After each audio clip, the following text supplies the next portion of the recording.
बड़ी खुशी हो रही है कि आप इसका बहुत अच्छे से संचालन ही नहीं कर रहे हैं बल्कि आप उसको आत्मसात भी कर रहे हैं। जैसा कि डॉक्टर साहब ने बताया कि बुद्ध वंदना के 9 घटक हैं। ये दरअसल बुद्ध वंदना, धम्म वंदना और संघ वंदना, ये और धर्मों की वंदना और आरती और स्तुति जैसी वंदनाएं नहीं है।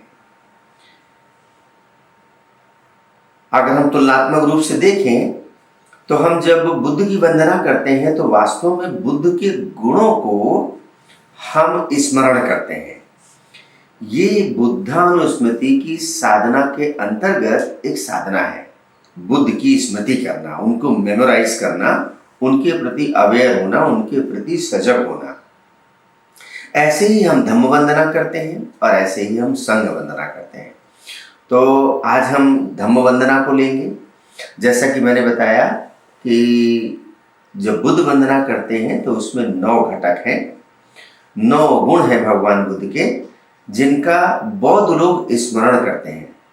बुद्ध वंदना के द्वारा बौद्ध लोग बुद्ध के सामने या बुद्ध की मूर्ति अथवा चित्र के सामने, प्रतिभा के सामने हाथ जोड़कर कुछ मनोकामना की प्रार्थना नहीं करते हैं। जो सच में बौद्ध होते हैं वो ऐसी कोई प्रार्थना नहीं करते हैं। लेकिन इसका दूसरा पक्ष भी है कि जो निरंतर बुद्ध का स्मरण करता रहता है, उनके गुरुओं का स्मरण करता रहता है, उनकी प्रार्थनाएं सुनी भी जाती हैं, उनकी प्रार्थनाओं की पूर्ति भी होती है। क्योंकि जब हम निरंतर किसी पॉजिटिव एटीट्यूड के साथ कोई काम करते जाते हैं तो उसके रिजल्ट पॉजिटिव ही आना है। इसमें कहने की आवश्यकता नहीं है। मैं बार बार इस बात का उदाहरण देता हूँ कि डॉक्टर बनना है, किसी को इंजीनियर बनना है, किसी को वकील बनना है, किसी को IAS बनना है। ऐसे छात्र जो अपने आइडियल्स का लगातार स्मरण करते रहते हैं कि हमारा जो आदर्श है वो आदर्श कैसे आदर्श हुआ है और मुझे कैसे उसका अभ्यास करना है, कैसे उसकी प्रैक्टिस करनी है। तो करेंगे तो उसका परिणाम भी आएगा। ऐसे ही ये बुद्ध वंदना, धम्म वंदना, संघ वंदना है। हमने पिछले अंकों में, सत्रों में भगवान की बुद्ध वंदना की थी। इति सो भगवा अरहं सम्मा संबुद्धो विद्या चरण संपन्नो सुगतो लोक विदु अनुत्तरो पुरुष धम्म सारथी सत्था देव मनुष्यानंद बुद्धो भगवाती। ऐसे ही भगवान के द्वारा ही बताई गई धम्म वंदना है। ये धम्म वंदना स्वाखातो भगवता धम्मो संदिठिको अकालिको एहिपसिको औपनायिको पच्यतं वेदितव्यो वियोहीति। ये धम्म वंदना है। इस धम्म वंदना में जैसे बुद्ध वंदना में 9 घटक हैं, ऐसे ही धम्म वंदना में 6 घटक हैं, 6 गुण हैं। ये भगवान के द्वारा बताए गए हैं। ये धम्म के 6 गुण हैं। ये बड़े सुनने जैसे हैं, समझने जैसे हैं कि स्वाखातो भगवता धम्मो। स्वाखातो का मतलब भगवान का जो धम्म है, ये पहला गुण है। स्वाखातो वेल एक्सप्लेन है, बहुत अच्छी तरीके से व्याख्या किया हुआ है। भगवान बुद्ध के धम्म में कुछ भी रहस्यमय जैसा, मिस्ट्री जैसा नहीं है। भगवान अपने महापरिनिर्वाण के समय अंत समय में भी भिक्षुओं से कहते हैं, अंत समय में भिक्षुओं से कहते हैं, अभी भी मेरे धम्म को लेकर तुम सबके मन में कोई जिज्ञासा हो, कोई प्रश्न हो, कोई शंका हो तो पूछ सकते हो। तो सारा संघ मौन रहता है। तो भगवान ये भी कहते हैं, यदि तुमको मुझसे पूछने में संकोच हो रहा है तो तुम दूसरे भिक्षु को कहकर अपना सवाल, अपनी जिज्ञासा, अपनी शंका मेरे पास भेज सकते हो। ऐसा होता ना, जैसे कक्षा में कोई प्रोफेसर छात्रों से कहे, किसी को कोई डाउट है। अब छात्र के मन में डाउट है लेकिन वो संकोच भी नहीं पूछता है कि सब लोग मेरे ऊपर हंस न दें, और डाउट छोटा सा भी हो सकता है।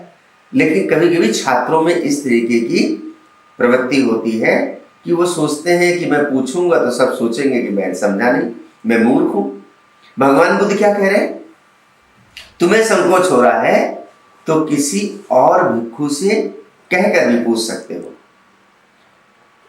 वो भी संकोच हो रहा है तो किसी एक भिक्षु से दूसरे भिक्षु को कह के भी पूछ सकते हो। लेकिन 3 बार पूछने पर भी पूरा संघ मौन रहा। तो भगवान बड़े संतुष्ट हुए कि हाँ, जो मैंने बताया है वो सबने समझ लिया है। और भगवान कहते हैं कि मैंने कुछ भी मुट्ठी में बांध के नहीं रखा है, मतलब कोई भी मिस्ट्री छुपा के नहीं रखी है। अक्सर लोग ऐसा बोलते हैं कि गुरु सब कुछ सिखा देता है लेकिन एक विद्या छुपा के रखता है अपने चेलों से, ऐसा लोग कहते हैं आपस में। वो जो एक विद्या छुपा के रखने वाली बात है वो भगवान बुद्ध के धम्म में नहीं है। वो पहला गुण है स्वाख्यातो भगवता धम्मो, कि भगवान का धम्म सुआख्यायित है, अच्छी तरीके से व्याख्या किया हुआ है। इसमें कहीं कोई भी किसी प्रकार की शंका कुशंका की गुंजाइश नहीं छोड़ी। भगवान ने जो कुछ भी कहा है उसको अच्छे से व्याख्यायित किया है, छोटे छोटे शब्दों को व्याख्या किया है। दूसरा गुण है संदिठिको। संदिठिको का अर्थ होता है कि भगवान के बताए हुए धम्म के मुताबिक यदि व्यक्ति अभ्यास करेगा, प्रैक्टिस करेगा, संदिठिको उसको अभी इसी समय उसका फल दिखाई देगा। सांदृष्टिक धर्म कहा गया है कि भगवान बुद्ध का धर्म ऐसा है कि यदि जैसा बताया गया वैसा ही वैसा अभ्यास किया जाएगा तो सांदृष्टिक है ये, इसका फल दिखाई देगा। अभ्यास करने वाले को इसका फल दिखाई देगा। ऐसा नहीं है कि आप इस धर्म का अभ्यास करिए, इसका फल मरने के बाद कभी मिलेगा, किसी और जन्म में मिलेगा, ऐसा नहीं है। आप यदि भगवान के बताए के अनुसार इसकी ठीक ठीक प्रैक्टिस करते हैं, ठीक ठीक अभ्यास करते हैं, तो संदिठिको इसका फल अपनी आंखों के सामने दिखाई देगा। सांदृष्टिक है, ये दृष्टिगोचर होगा, दिखाई देगा। तो स्वाख्यातो भगवता धम्मो, ये पहला गुण। संदिठिको ये सांदृष्टिक है, इसका फल आंखों के सामने दिखाई देता है। अकालिको, ये अकालिको शब्द बड़ा प्यारा है। अकालिको का मतलब होता है कि भगवान का धम्म अकालिक है। अकालिक शब्द का 2 अर्थ होते हैं। अकालिक का अर्थ होता है कि पहली बात, भगवान का धम्म तत्काल फल देने वाला है, अभी और इसी समय फल देने वाला है। आप अभी अभी इसका अभ्यास करो, अभी अभी आप मैत्री का अभ्यास करो, अभी अभी आप किसी को दान दो, अभी अभी अपनी सांसों का अवलोकन करो, मन को शांत करने का प्रयास करो, तो अभी अभी इसका फल मिलेगा। इसका फल बाद में नहीं मिलेगा, अभी अभी आपको इसका अनुभव होगा। ये अकालिको शब्द का एक अर्थ है। दूसरा अकालिको शब्द का अर्थ है कि ये काल की सीमा में बंधा हुआ नहीं है। भगवान का धम्म जितना सत्य, कंटेम्परेरी, सिग्निफिकेंट तब था जब भगवान बुद्ध कह रहे थे, उतना ही आज है और उतना ही आगे भी रहेगा। ये काल की सीमा से परे है। ये भूतकाल में भी यानी अतीत में भी उतना ही सिग्निफिकेंट था, उपयोगी था, आज भी उतना ही उपयोगी है और आगे भी उतना ही उपयोगी रहेगा। ये काल की सीमा में बंधा हुआ नहीं है, कालवाही है, कालवाही नहीं है, आउटडेट नहीं होता है। तो भगवान का धर्म कभी भी आउटडेट नहीं होता है। दुनिया के जितने भी अन्य धर्म हैं, धर्म के नाम पर, उन धर्मों पर सभी धर्मों के अनुयायियों के प्रबुद्ध लोगों के द्वारा सवाल खड़े किए गए हैं। बर्ट्रैंड रसेल जैसा विद्वान, बर्ट्रैंड रसेल बहुत ही प्रकांड विद्वान अपने समय का, जिसको आप ईसाइयत का सूरज कह सकते हैं, बर्ट्रैंड रसेल ने एक किताब लिखी, Why am I not a Christian? मैं ईसाई क्यों नहीं हूं? बर्ट्रैंड रसेल खुद ईसाई है और उसने वो किताब लिखी कि मैं ईसाई क्यों नहीं हूं, पर जो आज आउटडेट जैसी हो गई है। आपको पता है गैलीलियो जैसा व्यक्ति, गैलीलियो को फांसी दे दी गई अपने समय में। किस बात के लिए फांसी दे दी गई? गैलीलियो ने बाइबल की मान्यता के विरुद्ध एक स्टेटमेंट दे दिया, एक कथन कह दिया कि धरती सूरज का चक्कर लगाती है, सूरज धरती का चक्कर नहीं लगाता। जबकि बाइबल की और चर्च की मान्यता थी कि सूरज धरती का चक्कर लगाता है। दूसरी बाइबल की मान्यता थी कि धरती चपटी है, गैलीलियो ने कहा धरती गोल है। इस बात के लिए गैलीलियो को फांसी दे दी गई। लेकिन आज विज्ञान साबित कर पाया गैलीलियो सही था। चर्च की मान्यता गलत थी, धर्म की मान्यता गलत थी, ईसाइयत की मान्यता गलत थी, बाइबल की मान्यता गलत थी। लेकिन आज की तारीख तक बुद्ध के एक वचन पर भी पूरा विज्ञान जगत कहीं कोई उंगली नहीं उठा पा रहा है कि बुद्ध का कहना गलत है। ऐसी बहुत सारी बातें हैं जो अभी हमें विज्ञान की पकड़ में नहीं दिखाई देती हैं, लेकिन बुद्ध की एक एक वचन वैज्ञानिक लोग रिसर्च कर रहे हैं, जातक कथाओं पर रिसर्च कर रहे हैं, पुनर्जन्म की मान्यताओं पर रिसर्च कर रहे हैं, वो जो दूसरे ग्रहों पे प्राणी हैं इसके ऊपर शोध कर रहे हैं, और एक एक करके बुद्ध की वाणी सत्य प्रतीत होती जा रही। तो अकालिको, भगवान का धम्म अकालिक है। ये जो पहला बताया स्वाख्यातो भगवता धम्मो, भगवान का धम्म स्वाख्यायित है, अच्छे से व्याख्या किया है। पहला गुण संदिग्ध को, दूसरा गुण अकाली को, तीसरा गुण सबसे महत्वपूर्ण है एही पस्सिको। एही पस्सिको इतना प्यारा शब्द है। एही पस्सिको का मतलब है आओ और इसे देखो। भगवान का धम्म जो है मानने के लिए दबाव नहीं डालता कि आओ मेरी बात मान लो। भगवान का धम्म कैसा है? एही पस्सिको, आओ और इसको करके देख लो।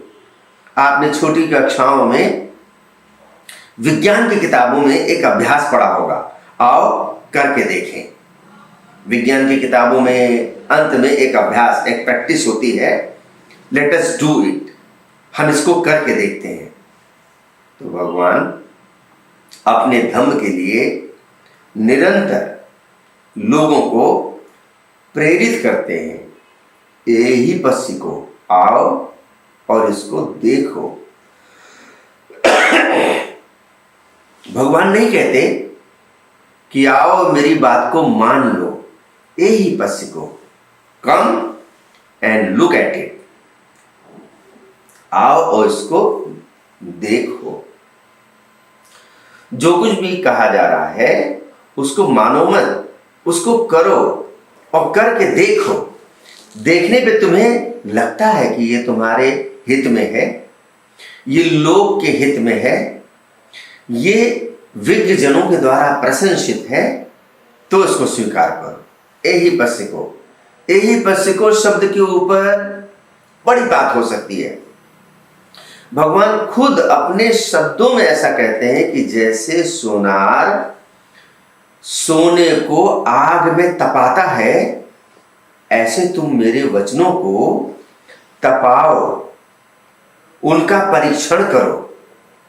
यदि तुम्हें ये सोना लगे, शुद्ध लगे, तब आत्मसात करो। तो भगवान कहते हैं एही पस्सिको। फिर पांचवा क्या है? ओपनायिको। ओपनायिको, जैसा भगवान बता रहे हैं कि भगवान का ये धम्म अच्छे तरीके से व्याख्या किया हुआ है, सांदृष्टिक है, अभी अभी दृष्टिगोचर होने वाला है, अकालिक है, काल की सीमा से परे है, अभी अभी फल देने वाला है। एही पस्सिको, करके देखने लायक है। ओपनायिको, ये पार लगा देने लायक है। ओपनायिको, पार कर देने वाला है। कहां से पार कर देने वाला है? हमें भव बाधा से, भव बंधन से, भव सागर से पार कर देने वाला है। अब ये सारे शब्द 2500 साल के इतिहास में इतने विकृत अर्थी हो गए हैं कि कभी कभी लोग सोचते हैं कि ये तो वही शब्दावली है जिस शब्दावली से हमें अलग किया गया है। भाव का मतलब होता है जो हमारा सारा तनाव है, जो हमारा थॉट प्रोसेस है, जो हमारी उलझन है, जिंदगी की जो लगातार एक मुसलसल उलझन है, उस उलझन से पार निकाल देने वाला है। उपनायक को, उसी को भव कहा गया, भव सागर। सागर कैसा होता है? सागर में आप देखो, कभी सागर के तट पे खड़े होके तो निरंतर अनंत लहरें चलती रहती है, अनंत लहरें, उन लहरों का कहीं अंत नहीं दिखता है, अनंत लहरें दिखती रहती। एक लहर आई, एक लहर गई, एक उठी, एक बैठी, एक गिरी, एक उछली, अनंत लहरें चलती रहती हैं। ऐसे हमारे जीवन में निरंतर विचारों की, भावनाओं की, वेदनाओं की अनंत श्रृंखला चलती रहती है। वो जो श्रृंखला है उसी को भव सागर कहा गया है। हैव और हैव नॉट, ये है और ये नहीं है, हैव और हैव नॉट के बीच में लगातार हमारा जीवन का एक स्ट्रगल चलता रहता है। उससे पार कर देने वाला है वो भगवान ने कहा ओपनायको।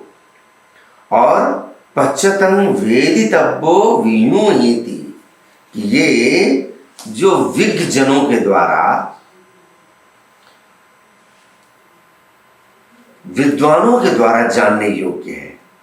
वेदितव्यो विनुहीति, ये जो भगवान का धम्म है ये साधारण बुद्धि वालों के लिए नहीं है, विज्ञ जनों के द्वारा स्वीकार किए जाने वाला है। आप जरा सोचो तो, भगवान बुद्ध के समय में भी सारे के सारे लोग भगवान बुद्ध के अनुयायी नहीं हो गए। वो भगवान बुद्ध के समय भगवान ने जो पहला एक संकल्प सा लिया, जैसा कि बौद्ध ग्रंथ कहते हैं, और बोधिसत्व बाबा साहब डॉक्टर अम्बेडकर ने बुद्धा एंड हिज धम्मा इस ग्रंथ में उसका उल्लेख किया है, बड़ा प्यारा उल्लेख किया है कि भगवान के मन में पहला संकल्प ये आया वो ज्ञान प्राप्ति के बाद कि अब मैं आजीवन मौन रहूंगा। क्यों मौन रहूंगा? इतना सूक्ष्म विरज निर्मल ज्ञान कौन समझ पाएगा? जैसे कि आइंस्टीन को जो एक एनलाइटनमेंट हुआ, E = mc², कि एनर्जी, मैटर और मैटर को मल्टीप्लाई करिए लाइट के स्पीड से और उसका स्क्वायर, उसके बराबर मैटर की एनर्जी होती है। इस बात को समझा पाना आसान है क्या? इसको समझ पाना आसान है क्या? न्यूटन ने जो समझा, सबको समझा पाना आसान है क्या? तो ऐसी एक बात भगवान गौतम बुद्ध के मन में भी आई कि मैं मौन रहूंगा, आजीवन मौन रहूंगा, मैं इस पर कुछ नहीं बोलूंगा। तो जैसा बौद्ध ग्रंथ कहते हैं कि बहुत सारे देवलोक के देवताओं ने आके भगवान से विनती की, यदि आप मौन हो जाएंगे तो इस दुखी मानवता को, दुख में पड़े मानव समुदाय को दुख से बाहर कौन निकालेगा? तो भगवान को ऐसे सिंबल्स दिखाई दिए, एक तालाब दिखाई दिया, एक विजन दिखाई दिया, एक दृश्य दिखाई दिया, दृष्टांत तालाब। उस तालाब में बहुत सारे कमल के फूल दिखाई दिए। वो कमल के फूल कुछ ऐसे जिनकी पंखुड़ियां बंद थीं, कुछ ऐसे जिनकी पंखुड़ियां थोड़ी खिली हुई थीं, कुछ ऐसे जो पूरे खिले हुए कमल थे। तो वो एक संकेत मिला कि संसार में कुछ लोग हैं जिनकी पंखुड़ियां यानी प्रज्ञा की पंखुड़ियां बंद हैं, कुछ हैं जिनकी प्रज्ञा थोड़ी खुली हुई है, और कुछ हैं जो खिली हुई प्रज्ञा के लोग हैं। जो खिली हुई प्रज्ञा के लोग हैं उनको ये धर्म समझाया जा सकता है, और वो उस बात से भगवान प्रेरित हुए कि ठीक है मैं लोगों को धर्म समझाऊंगा। तो उनको अपने वो पांचों मित्र याद आए जो उनके साथ थे, जो उनको छोड़कर चले गए थे। सारनाथ में कौंडिन्य, वप, भद्दीय, अस्सजी और महानाम। और भगवान बोध गया से सारनाथ में आकर उन 5 मित्रों को सबसे पहले धम्म बताते हैं, उनको सिखाते हैं। और वहां पर भगवान पहली घोषणा करते हैं, मध्यमा पटिपदा तथागतेन अभिसंबुद्धा, कि तथागत ने मध्यम मार्ग खोज निकाला है। तो पश्चातम वेदित विज्ञजनों के द्वारा, प्रज्ञावानों के द्वारा, बुद्धिमानों के द्वारा प्रशंसित है, स्वीकार किए जाने वाला है। ये जो प्रज्ञावान है, बुद्धिमान है, इससे आप ये अर्थ मत लगाइए कि इसको भगवान का धम्म सीखने के लिए बहुत हाईली क्वालिफाइड होना चाहिए, बहुत उच्च कोटि का विद्वान होना चाहिए, बहुत सारे ग्रंथ पढ़े हुए होना चाहिए। भगवान प्रज्ञावान किसको कहते हैं? प्रज्ञावान उसको कहते हैं जिसको अपना हित और अहित का ज्ञान है, जिसको लोक के हित और अहित का ज्ञान है। जो व्यक्ति दारू पी रहा है, जो व्यक्ति तंबाकू खा रहा है, जो व्यक्ति सिगरेट पी रहा है, जो व्यक्ति गुटखा खा रहा है, एक बात सुनिश्चित है, वो कितना ही विद्वान क्यों ना हो, उसको अपने ही हित का ज्ञान नहीं है। अच्छी तरह जान रहे हैं कि तंबाकू में निकोटीन होता है, ये कैंसर का कारक होता है, दारू में अल्कोहल होती है, ये हमारे लिए प्राणघातक होती है। तो जो व्यक्ति अपना हित नहीं जान रहा है, वो दूसरे का हित कैसे सोच सकता है? तो जिसको अपना हित और अहित का सहज ज्ञान है, कॉमन सेंस है, वो भगवान की दृष्टि में प्रज्ञावान है, और ऐसा व्यक्ति भगवान का धम्म समझ सकता है। भगवान ने अपने समय में स्वाति जैसे ग्वाला को, जो कि घास चराता था, उसको भी धम्म सिखाया। सुनीत जैसे भंगी को, जो कि झाड़ू लगाता था राजगृह की सड़कों पर, उसको भी धम्म सिखाया। उपाली जैसे नाई को, उसको भी धम्म सिखाया। महाकाश्यप जैसे विद्वान को, सारीपुत्र मोदगल जैसे विद्वान को, उसको भी धम्म सिखाया। गणिका आम्रपाली, उसको भी धम्म सिखाया। चांडालिका प्रकृति, उसको भी धम्म सिखाया। तो ऐसी बात नहीं है कि भगवान के धम्म को समझने के लिए बड़ा विद्वान होना चाहिए, बहुत हाईली क्वालिफाइड होना चाहिए। पश्चातम वेदितव्यो विहुति, ये विज्ञ जनों के द्वारा स्वीकार किए जाने वाला भगवान का धम्म है। ये 6 गुण धम्म में कहे गए हैं। अभी हम थोड़ा संक्षेप में संघ वंदना की बात करेंगे।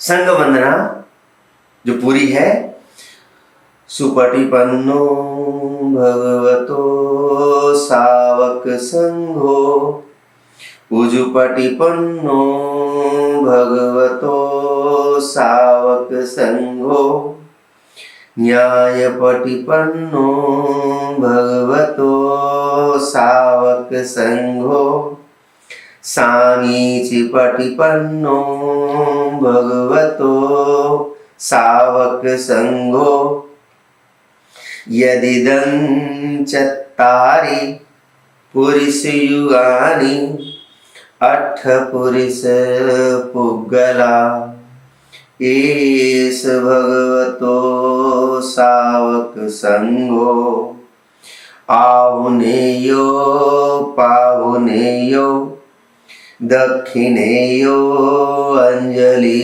करणीयो, अनुत्तरं पुण्यखेतं लोकसाति। ये संघ वंदना है। आप को संक्षेप में बताएं कि संघ या संगठन हर देश और काल में होते रहे हैं। संघ या संगठन, संस्थाएं होती हैं, समितियां होती हैं, संगठन होते हैं। परिवार भी हमारा एक संगठन है, एक यूनिट है, सोसाइटी की एक यूनिट है। संघ या संगठन की जो आदर्शतम मोस्ट आइडियल परिकल्पना हो सकती है, ये संघ वंदना में वो सारे गुण समावेशित है। आप देखते हैं बहुत सारे संगठनों में बड़े विवाद होते हैं, संस्थाओं में, समितियों में बड़े विवाद होते हैं। कुछ संगठन होते हैं बहुत अच्छे भी चलते रहते हैं। संगठन में जो आदर्शतम परिकल्पना हो सकती है वो ये संघ वंदना में समावेशित है। इसके एक एक शब्द को आप देखिए, सुपटिपन्नो भगवतो सावक संघो। भगवान का जो सावक संघ है, यहां सावक से मतलब सिर्फ भिक्खु संघ नहीं है, सिर्फ भिक्खुनी संघ नहीं है, इसमें उपासक भी शामिल है, इसमें उपासिका भी शामिल है। सुपटिपन्नो भगवतो सावक संघो, कि भगवान का जो सावक संघ है सुपटिपन्नो, वो बहुत अच्छे रास्ते पे लगा हुआ है। सुपटिपन्न मतलब अच्छे रास्ते पे लगा हुआ है। ये पहला गुण है सुपटिपन्नो। दूसरा क्या है? उजुपटिपन्नो। उजु का मतलब होता है सीधी रेखा में चलने वाला है, ऋजुमार्गी है। ऋजुमार्गी किस तरीके का होता है? जैसे हम देखते हैं रेखा गणित में एक ऋजु रेखा होती है, स्ट्रेट लाइन होती है, वो पाली भाषा में उजुपटिपन्नो की उजुमार्गी है। ज्यादातर लोगों का जीवन जो है ना, आप देखेंगे त्रिकोणीय जीवन है। त्रिकोणीय जीवन किस तरीके का है? सोचते कुछ हैं, बोलते कुछ हैं और करते कुछ और हैं। जो सोच रहे हैं वो बोल नहीं रहे, और जो बोल रहे हैं वो कर नहीं रहे। ऐसे ट्रायंगल है। ऐसे अगर एक ट्रायंगल बना हुआ हो इस तरीके का, और उस ट्रायंगल को अगर आप, जैसे त्रिकोण होता है ना, आप उसको जमीन पर फेंक दें, क्या होगा? पहली बात तो मान लीजिए ऐसे लोहे का बहुत बड़ा ट्रायंगल हो, उसको आप जमीन के ऊपर बड़ी गति के साथ फेंक दें तो क्या होगा? पहली बात तो उसके नोक जमीन पे गड्ढे करेंगे। जमीन पे तो गड्ढे करेंगे, बहुत गति से चलेगा तो वो अपने में भी टूट सकता है, ऐसा हो सकता है। लेकिन अगर वही एक सर्किल जैसा हो, तो सर्किल होगा, एक गोला होगा या पहिया होगा, तो वो बड़े अच्छे से बिना आघात किए और बिना आघात सहे चलता जाएगा। ज्यादातर लोगों का जीवन त्रिकोणीय है। वो जब बोलते हैं तो वो चुभते हैं, वो कुछ करते हैं तो चुभते हैं, वो चुभते तो है ही हैं, खुद भी चुभते हैं, हर्ट करते हैं, हर्ट होते हैं, क्योंकि उनके सोचने में, उनके बोलने में, उनके करने में तीन कोण बने हुए हैं, तीनों एक जैसे नहीं है। भगवान का धम्म जो है, भगवान का जो संघ है, उजुपटिपन्नो, जो सोचता है वही बोलता है, वही करता है, एक रेखीय ऋजुमार्गी है और पहिए की तरह है। जैसे पहिए को आप लुढ़का दो तो चलता रहता है, और जब तक उसको गति दिए रखो तब तक वो पहिया खड़ा रहता है। जैसे ही पहिए में गति शिथिल होती है, पहिया गिर जाता है। ऐसे ही जब हम धम्म का अभ्यास करते रहते हैं, निरंतर प्रैक्टिस करते रहते हैं, तो हमारा जीवन गति में भी रहता है और हम खड़े भी रहते हैं। लेकिन जैसे ही अभ्यास से विरत होते हैं, गति में शिथिलता आती है, हम गिरते भी हैं, हम शिथिल भी होते हैं। तो धम्म का निरंतर अभ्यास करना, उजुपटिपन्नो, सावक संघो न्यायपटिपन्नो, न्याय के ऊपर। भगवान का जो संघ है न्याय पे आधारित है, उसमें अन्याय नहीं है। बोधिसत्व बाबा साहेब ने इस परिकल्पना को भारत के संविधान में पिरोया है कि हम भारत के लोग भारत को एक प्रबुद्ध संपन्न गणराज्य, तो उसमें समता, स्वतंत्रता, न्याय, ये जो तत्व है, समता, स्वतंत्रता, न्याय और बंधुता, इसको भारत के संविधान की प्रवेशिका में, इंट्रोडक्शन में बोधिसत्व बाबा साहब ने पिरोया हुआ है। और सारे संविधान में संशोधन हो सकता है, लेकिन संविधान की जो उद्देशिका है, जो प्रियम्बल है, उसमें कोई संशोधन नहीं हो सकता। यदि पूरा का पूरा बचे, सिर्फ ये प्रियम्बल बचे, तो भी भारत देश बचा रहेगा। हम इसको यदि स्मरण रखें कि भारत के संविधान को बोधिसत्व बाबा साहब डॉक्टर अंबेडकर के स्टेटमेंट है। संविधान को लोकार्पित करते समय, अभी अगले हफ्ते ही हम लोग गणतंत्र दिवस सेलिब्रेट करेंगे, मनाएंगे।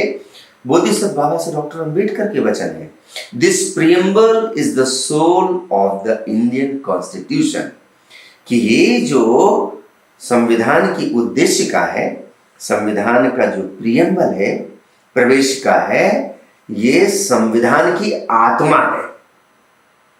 माननीय सर्वोच्च न्यायालय भी कभी भी संविधान की उद्देशिका के साथ छेड़छाड़ नहीं करता, न छेड़छाड़ की अनुमति देता है।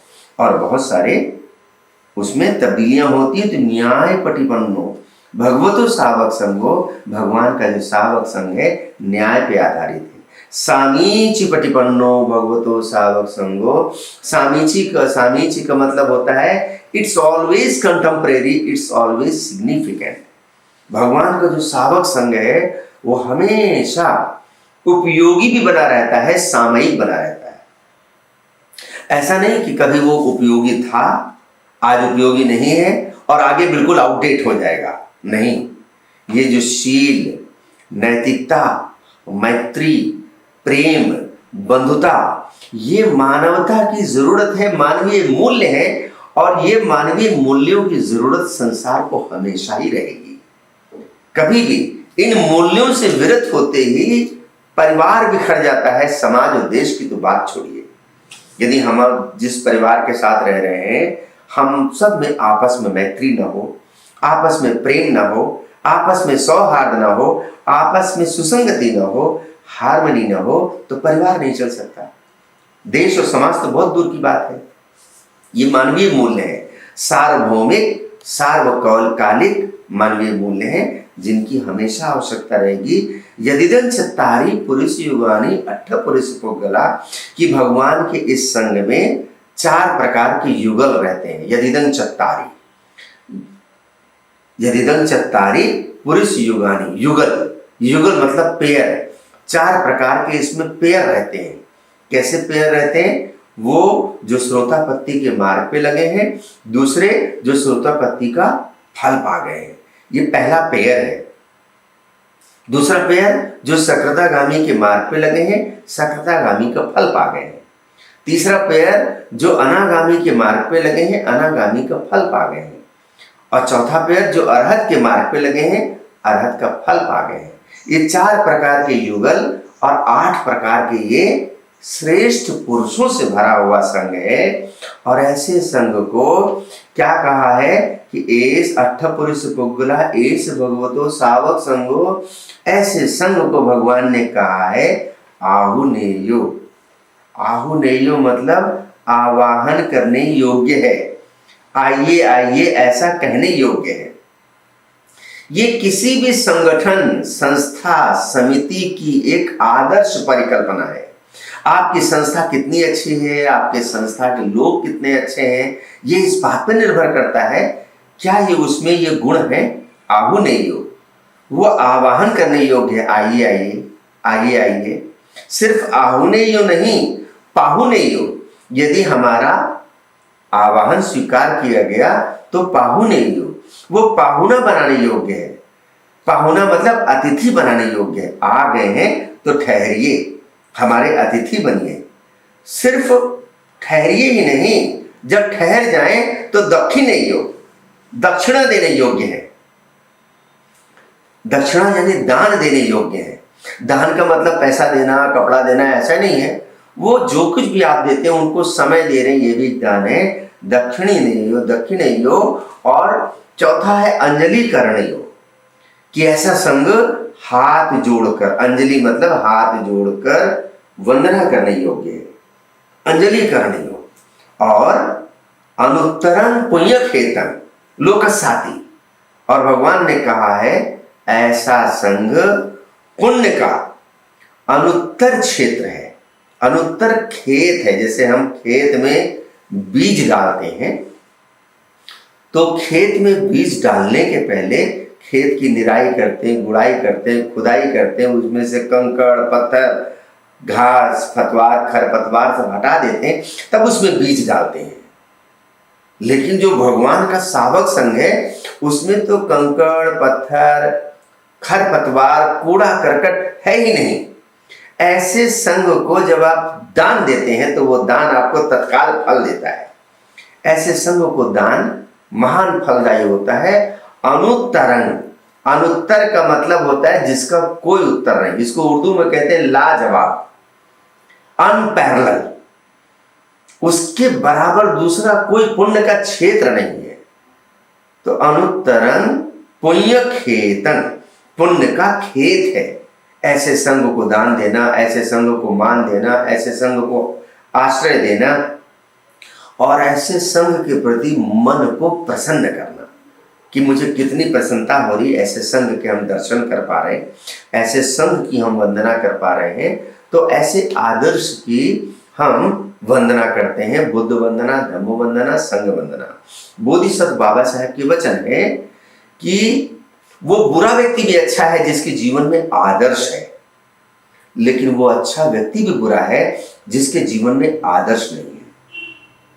जिसके जीवन में आदर्श है वो बुरा व्यक्ति भी कभी ना कभी अपने आदर्श को पाने की कोशिश करेगा, लेकिन जिसके जीवन में कोई आदर्श ही नहीं है वो कभी भी भटक सकता है। अच्छा व्यक्ति है तो भी भटक सकता है। इसलिए बुद्ध की वंदना करना, धम्म की वंदना करना, संघ की वंदना करना, अपने आदर्श को, अपने आइडियल को बार बार स्मरण करने का एक अभ्यास है जो एक बौद्ध के जीवन में होना चाहिए। बहुत बहुत धन्यवाद, बहुत बहुत आभार जितने लोग भी इसको सुन रहे हैं, और खास करके डॉक्टर राजेंद्र जाटोलिया जी, आप इस काम को निरंतर कर रहे हैं, बड़े तत्परता से कर रहे हैं, बड़े निष्ठा से कर रहे हैं। आपका बहुत बहुत आभार है। बहुत बहुत धन्यवाद सर। आज आपने संघ वंदना एवं धम्म वंदना को थोड़ा संक्षिप्त में बताया और आदर्श की बात की कि अगर जीवन में अगर आदर्श नहीं है तो व्यक्ति अगर अच्छा होते हुए भी असफल हो सकता है, गलत रास्ते पे जा सकता है। और जो गलत व्यक्ति है अगर उसके जीवन में आदर्श है तो वो धीरे धीरे संघ की शरण में आ सकता है और अच्छा व्यक्ति बन सकता है।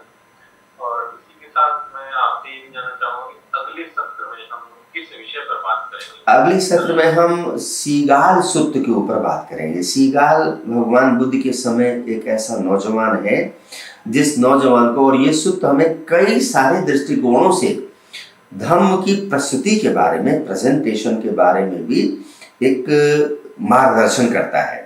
वो सीगाल नाम का एक नौजवान है जो नदी से नहा के निकलता है, और हमने कहा था किसी दिन इस विषय को हम विस्तार से लेंगे। दीघ निकाय का ये सुत्त है। भगवान उसको बताते हैं माता पिता, घर गृहस्थी, पत्नी, बच्चों, इन सब का लालन पालन कैसे करना और उनके लालन पालन को कैसे धम्म में करना, वो हम सब उपासकों के लिए, गृहस्थ लोगों के लिए सीखने जैसा सुत्त है।